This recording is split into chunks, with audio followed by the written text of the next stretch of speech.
Jai Shri Krishna Chaitanya Prabhu Nityananda Shri Advaita Gadadhar Srivas Gaur Bhaktivinoda Hare Krishna Krishna Krishna Hare Hare Hare Rama Rama Rama Hare Hare. Time for Krishna book.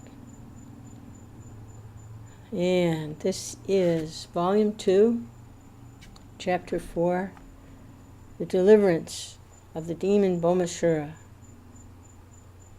All glories to His Divine Grace, A.C. Bhaktivedanta, Swami Prabhupada, Krishna's representative, who has so nicely presented this summary study of the 10th canto of the Srimad Bhagavatam, the pastimes of the Lord. So, this is chapter 4. The story of Baumasura, how he kidnapped and made captive 16,000 princesses by collecting them from the palaces of various kings, and how he was killed by Krishna, the Supreme Lord of wonderful character, is all described by Sukadeva Goswami to King Parikshit in the Srimad Bhagavatam.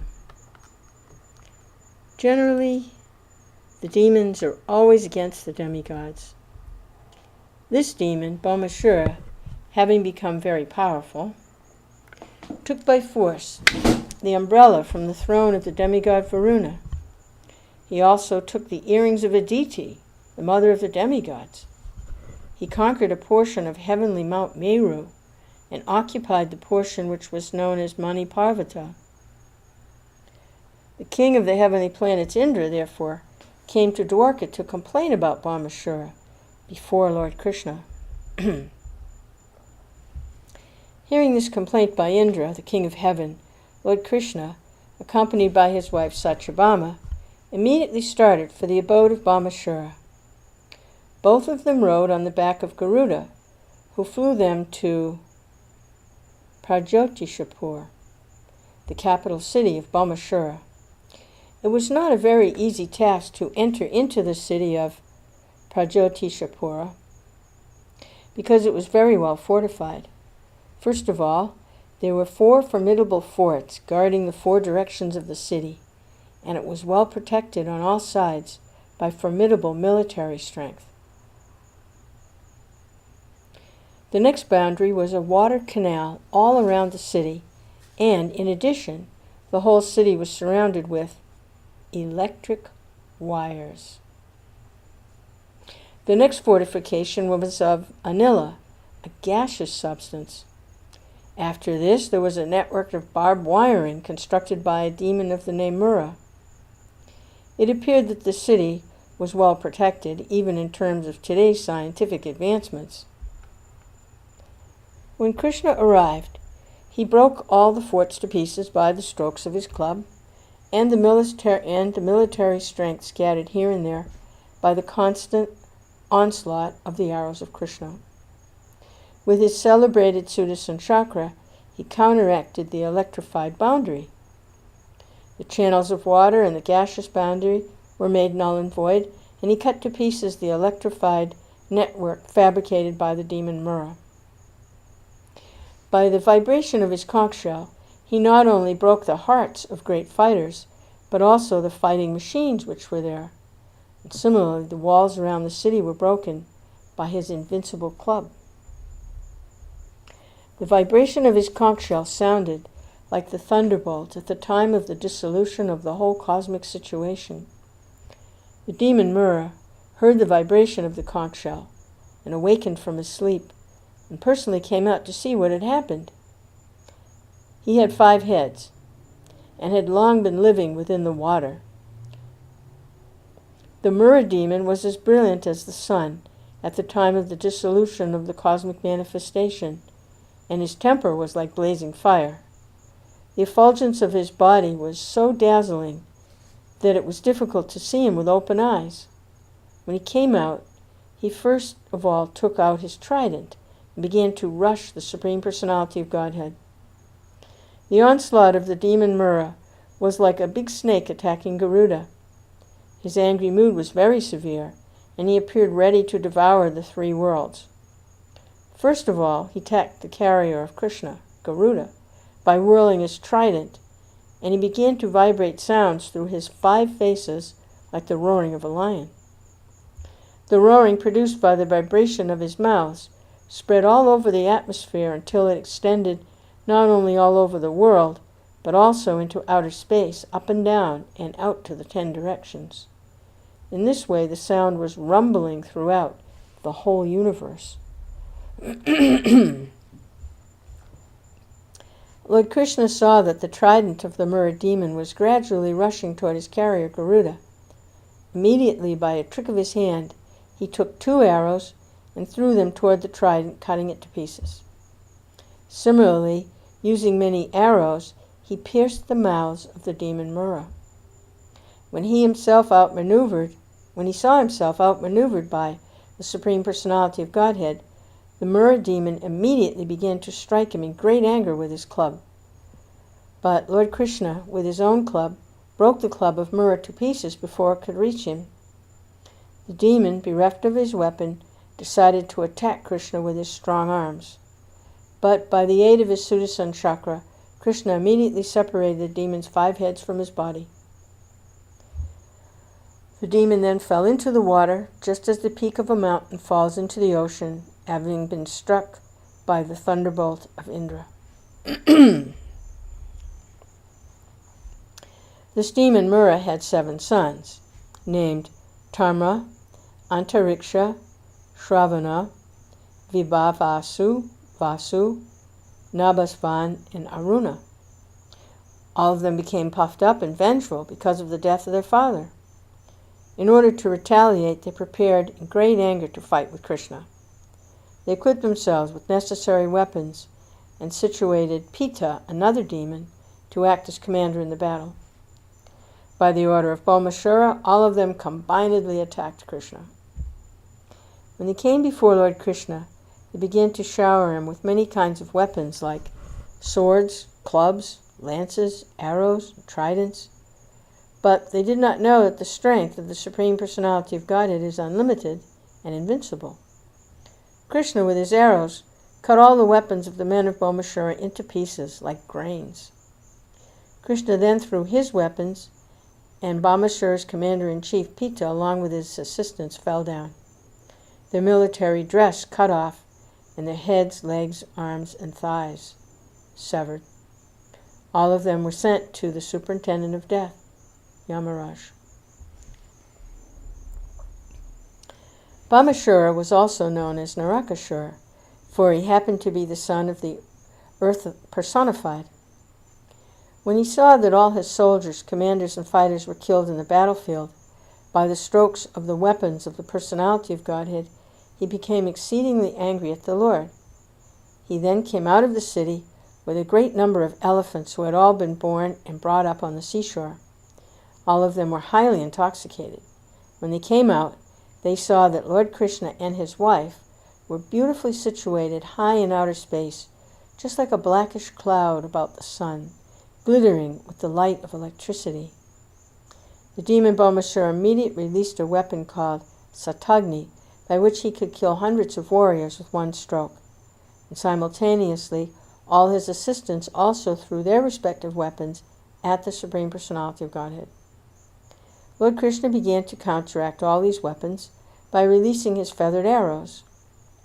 The result of this fight was that all the soldiers and commanders of Baumasura fell to the ground.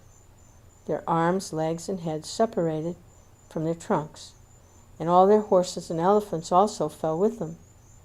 In this way, all the weapons released by Baumasura were cut to pieces by the reaction of the Lord's arrows.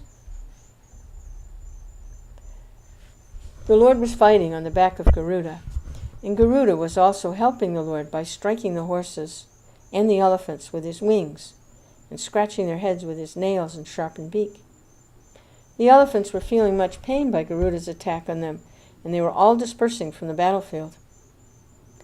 Baumasura alone remained on the battlefield, and he engaged himself in fighting with Krishna. He saw that Krishna's carrier Garuda was causing great disturbance to his soldiers and elephants, and in great anger he struck Garuda with all his strength, which defied the strength of the thunderbolt. Fortunately, Garuda was not an ordinary bird, and he felt the strokes given by Baumasura just as a great elephant feels the impact of a garland of flowers. Baumasura thus came to see that none of his tricks would act upon Krishna, and he became aware that all his attempts to kill Krishna would be frustrated. Yet he attempted for the last time, taking a trident in his hand, to strike him. Krishna was so dexterous that before Baumasura could touch his trident, his head was cut off by the sharp Sudarshan chakra. His head, illuminated by earrings and helmets, fell down on the battlefield. On the occasion of Baumasura's being killed by Lord Krishna, all the demons' relatives began to scream in disappointment, and the saintly persons began to glorify the chivalrous activities of the Lord. Taking this opportunity, the denizens of the heavenly planets began to shower flowers on the Lord. At this time, the earth personified appeared before Lord Krishna and greeted him with a garland of Vajayanti jewels. She also returned the dazzling earrings of Aditi, bedecked with jewels and gold. She returned the umbrella of Varuna, along with another valuable jewel, which she presented to Krishna. After this, the earth personified began to offer her prayers to Krishna, the Supreme Personality and Master of the world, who is always worshipped by very exalted devotees.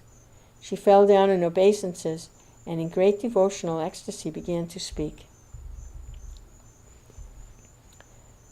Let me offer my respectful obeisances unto the Lord, who is always present with 4 kinds of symbols, namely his conch shell, disc, lotus, and club, and who is the Lord of all demigods. Please accept my respectful obeisances unto you. My dear Lord, you are the Supersoul, and in order to satisfy the aspiration of your devotees, you descend on the earth in your various transcendental incarnations, which are just appropriate to the devotee's worshipful desire. Kindly accept my respectful obeisances. My dear Lord, the lotus flower is grown out of your navel, and you're always decorated with a garland of lotus flowers. Your eyes are always spread like the petals of the lotus flower, and therefore they're all pleasing to the eyes of others. Your lotus feet are so soft and delicate that they're always worshipped by your unalloyed devotees, and they pacify their lotus-like hearts. I therefore repeatedly offer my respectful obeisances unto you. You possess all kinds of religions, fame, property, knowledge, renunciation. You're the shelter of all 5 opulences. Although you're all-pervading, you have nevertheless appeared as the son of Vasudeva. Please, therefore, accept my respectful obeisances. You are the original Supreme Personality of Godhead and the supreme cause of all causes. Only your Lordship is the reservoir of all knowledge. Let me offer my respectful obeisances unto you. Personally, you're unborn. Still, you're the father of the whole cosmic manifestation. You're the reservoir and shelter of all kinds of energies. The manifest appearance of this world is caused by you, and you are both the cause and effect of this cosmic manifestation. Please, therefore, accept my respectful obeisances. My dear Lord, as for the 3 gods, Brahma, Vishnu, and Shiva, they are also not independent of you. When there is necessity for creating this cosmic manifestation, you create your passionate appearance of Brahma. And when you want to maintain the cosmic manifestation, you expand yourself as Lord Vishnu, the reservoir of all goodness. Similarly, you appear as Lord Shiva, master of the modes of ignorance, and thus dissolve the whole creation. Your transcendental position is always maintained, in spite of creating these 3 modes of material nature. You are never entangled, like the ordinary living entities, within these modes of material nature. Actually, my Lord, you are the material nature. You are the Father of the universe, and you are the eternal time that has caused the combination of nature and material creator. Still, you are always transcendental to all these material activities.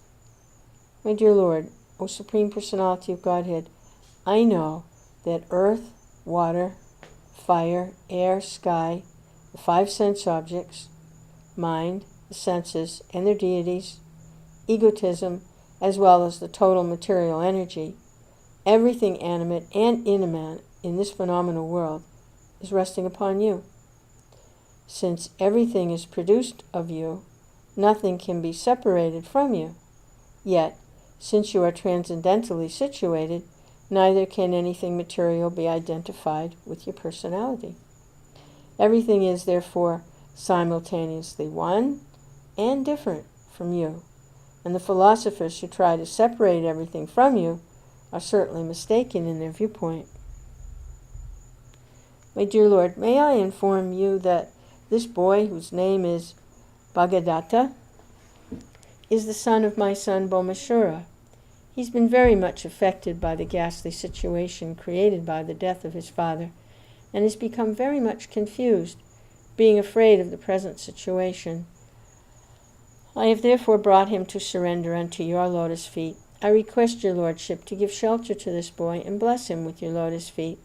I am bringing him to you so that he may become relieved from the reactions of all the sinful activities of his father. When Lord Krishna heard the prayers of Mother Earth, he immediately assured her of immunity from all fearful situations. He said to Bhagavad-gītā, "Don't be afraid." Then he entered the palace of Baumasura, which was equipped with all kinds of opulences. In the palace of Baumasura, Lord Krishna saw 16,108 young princesses who had been kidnapped and held captive there. When the princesses saw the Supreme Personality of Godhead, Krishna, enter the palace, they immediately became captivated by the beauty of the Lord and prayed for his causeless mercy. Within their minds, they decided to accept Lord Krishna as their husband without any hesitation. Each of them began to pray to Providence that Krishna might become her husband. Sincerely and seriously, they offered their hearts to the lotus feet of Krishna with an unalloyed devotional attitude. As the Supersoul in everyone's heart, Krishna could understand their uncontaminated desire, and he agreed to accept them as his wives. Thus he arranged for suitable dresses and ornaments for them, and each of them, seated on a palanquin, was dispatched to Dwarka city. Krishna also collected unlimited wealth from the palace, along with chariots, horses, jewels, and treasure. He took from the palace 50 white elephants, each with 4 tusks, and all of them were dispatched to Dwarka. After this incident, Lord Krishna and Satyabhama entered Amaravati, the capital city of the heavenly planet, and they immediately entered the palace of King Indra and his wife Sachi Devi, who welcomed them. Krishna then presented Indra with the earrings of Aditi. When Krishna and Satyabhama were returning from the capital city of Indra, Satyabhama remembered Krishna's promise to give her the plant of the Parijata flower. Taking the opportunity of having come to the heavenly kingdom, she plucked the Parijata plant and kept it on the back of Garuda. Once Narada took a Parijata flower and presented it to Krishna's senior wife, Sri Rukmini Devi. On account of this, Satyabhama developed an inferiority complex. She also wanted a flower from Krishna. Krishna could understand the competitive, womanly nature of his co-wives, and he smiled. He immediately asked Satyabhama, "Why are you asking for only one flower? I would like to give you a whole tree of Parijata flowers." Actually, Krishna had purposely taken his wife Satyabhama with him, so he could collect the Parijata with her own hand. But the denizens of the heavenly planet, including Indra, became very irritated. Without their permission, Satyabhama had plucked a Parijata plant, which is not to be found on the earth planet. Indra, along with his demigods, offered opposition to Krishna and Satyabhama for taking away the plant. But in order to please his favorite wife Satyabhama, Krishna became determined and adamant, so there was a fight between the demigods and Krishna. As usual, Krishna came out victorious, and he triumphantly brought the Parijata plant chosen by his wife to the earth planet, to Dwarka. After this, the plant was installed in the palace garden of Satyabhama. On account of the extraordinary tree, the garden house of Satyabhama became extraordinarily beautiful. As the Parijata plant came down to the earthly planet, the fragrance of the flower also came down, and the celestial swans also migrated to this earth in search of its fragrance and honey. King Indra's behavior toward Krishna was not very much appreciated by great sages like Sukadeva Goswami. Out of his causeless mercy, Krishna had gone to the heavenly kingdom, Amaravati, to present King Indra with his mother's earrings, which had been lost to Baumasura, and Indra had been very glad to receive them. But when a flower plant from the heavenly kingdom was taken by Krishna, Indra offered to fight with him. This was self-interest on the part of Indra. He offered his prayer, tipping down his head to the lotus feet of Krishna. But as soon as his purpose was served, he became a different creature. That is the way of the dealings of materialistic men. Materialistic men are always interested in their own profit. For this purpose, they can offer any kind of respect to anyone, but when their personal interest is over, they're no longer friends. This selfish nature is not only found among the richer class of men on this planet, but is present even in personalities like Indra and other demigods. Too much wealth makes a man selfish. A selfish man is not prepared to take to Krishna consciousness and is condemned by great devotees like Sukadeva Goswami. In other words, possession of too many worldly riches is a disqualification for advancement in Krishna consciousness. After defeating Indra, Krishna arranged to marry the 16,100 girls brought from the custody of Baumasura. By expanding himself in 16,100 forms, he simultaneously married them all, in different palaces, in one auspicious moment. He thus established the truth that Krishna, no one else, is the Supreme Personality of Godhead. There is nothing impossible for Krishna, is the Supreme Personality of Godhead. He's all-powerful, omnipresent, imperishable, and as such, there is nothing wonderful in this pastime. All the palaces of the more than 16,100 queens of Krishna were full with suitable gardens, furniture, and other paraphernalia, of which there's no parallel in this world. There is no exaggeration in this story from Srimad Bhagavatam. The queens of Krishna were all expansions of the goddess of fortune, Lakshmiji. Krishna used to live with them in different palaces, and he treated them in exactly the same way as an ordinary man treats his wife. We should always remember that the Supreme Personality of Godhead, Krishna, was playing exactly like a human being, although he showed his extraordinary opulences by simultaneously marrying more than 16,100 wives in more than 16,000 palaces. He behaved with them just like an ordinary man, and he strictly followed the relationship between husband and wife required in ordinary homes. Therefore, it's very difficult to understand the characteristics of the Supreme Brahman, Personality of Godhead. Even demigods like Brahma and others are unable to probe into the transcendental pastimes of the Lord. The wives of Krishna were so fortunate that they got the Supreme Personality of Godhead as their husband, although their husband's personality was unknown even to demigods like Brahma. In their dealings as husband and wife, Krishna and his queens would smile, talk, joke, embrace, and so on, and their conjugal relationship ever increasingly developed. In this way, both Krishna and the queens enjoyed transcendental happiness in their household life, although each and every queen had thousands of maidservants engaged for her service. The queens were all personally attentive in serving Krishna.